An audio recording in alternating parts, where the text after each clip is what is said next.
les projets Quartier Ouest, ils cherchent à redynamiser l'économie locale, mais aussi de créer du lien social. Et donc dans ces cadres, monsieur le maire, Geoffrey Matan, il a voulu que la ville soit accompagnée par un cabinet d'études et creuser la question du commerce local.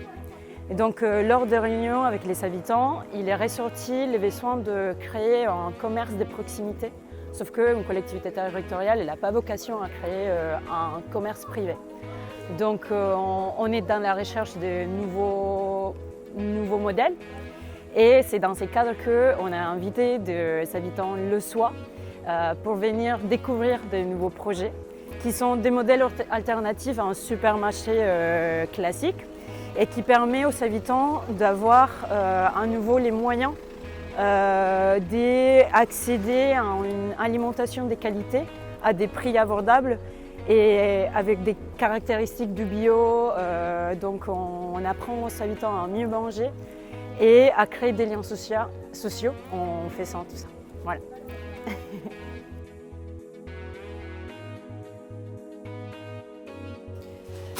Alors, en quelques mots, on est au départ un groupement d'achat qui aujourd'hui est un magasin participatif et associatif où l'objectif c'est de rendre accessible à tous des produits autant que possible bio, locaux et en circuit court.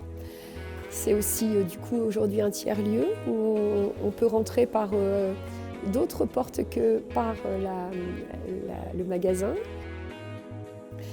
Alors le projet est né de citoyens et de débats dans les quartiers autour de la santé citoyenne, en disant voilà, on n'a pas toujours le choix de ce qu'on mange. Le bio, c'est pas pour nous, a priori, c'est cher. On voudrait le meilleur pour nos enfants, on ne sait pas comment s'y prendre, on ne sait pas où aller. Voilà, et on est né au départ de personnes qui se sont regroupées pour acheter ensemble des produits justement bio, à un prix juste aux producteurs et à un prix qui reste abordable, accessible pour le consommateur.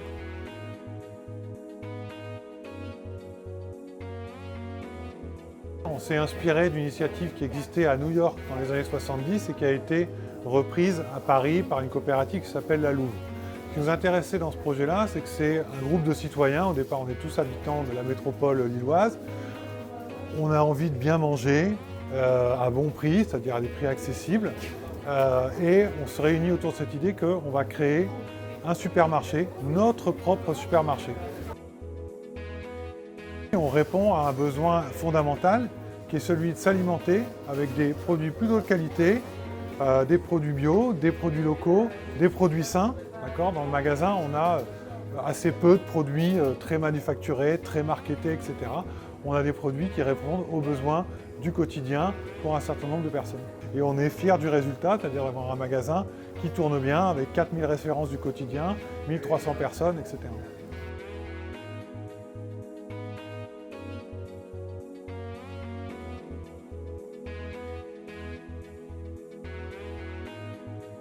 Avec ces groupements d'achat, on crée une épicerie mensuelle par mois.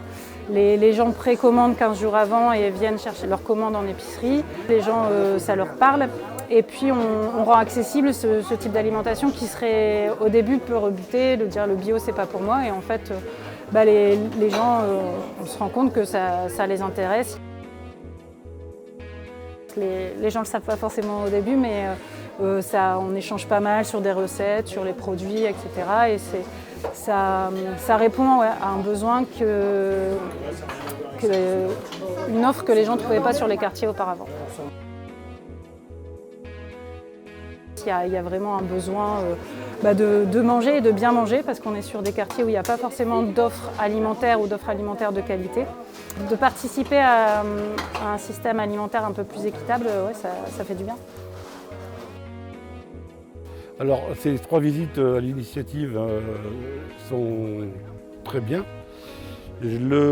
Celle d'aujourd'hui sur Arnes, je pense, nous ressemble le plus sur ce que l'on veut faire au niveau de la Cité 5. Comme toute association, bien sûr, c'est la base qui va faire le reste. Donc la recherche de volontaires et de bénévoles sera bien sûr la priorité dans cette action. Donc je le vois plutôt un petit peu comme dans les petits villages qui sont privés de tout commerce, c'est-à-dire un endroit où tout le monde peut se retrouver avec des pots de pain, vente de fruits secs, légumes et autres au fur et à mesure de l'installation. La première, c'est la petite cagette. Pour moi, c'est bien. Les prix, bon, faut voir parce qu'il y en a qui sont un peu chers quand même.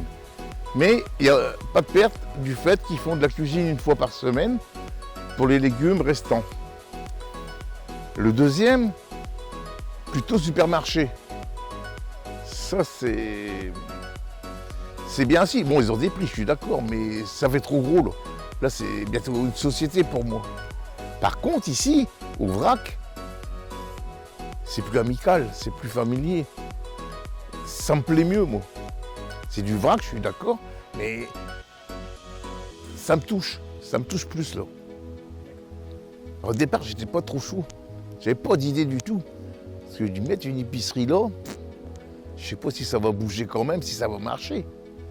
Mais avec ça qu'on voit là, ça pourrait.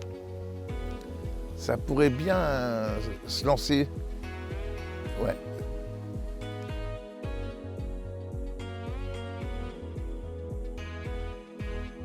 Et tout l'enjeu, c'était de donner des exemples aux habitants de ce qui est possible et imaginable à Los Angeles.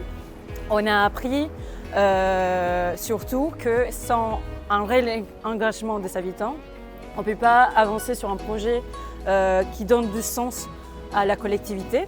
Donc on est très contente des dynamiques qui se dégagent de cette journée parce qu'on voit des habitants engagés, impliqués, intéressés et curieux sur ces projets autour de l'alimentation. Et nous espérons pouvoir en tout cas avoir le soutien d'un plus grand nombre de Leussois. C'est notre ambition.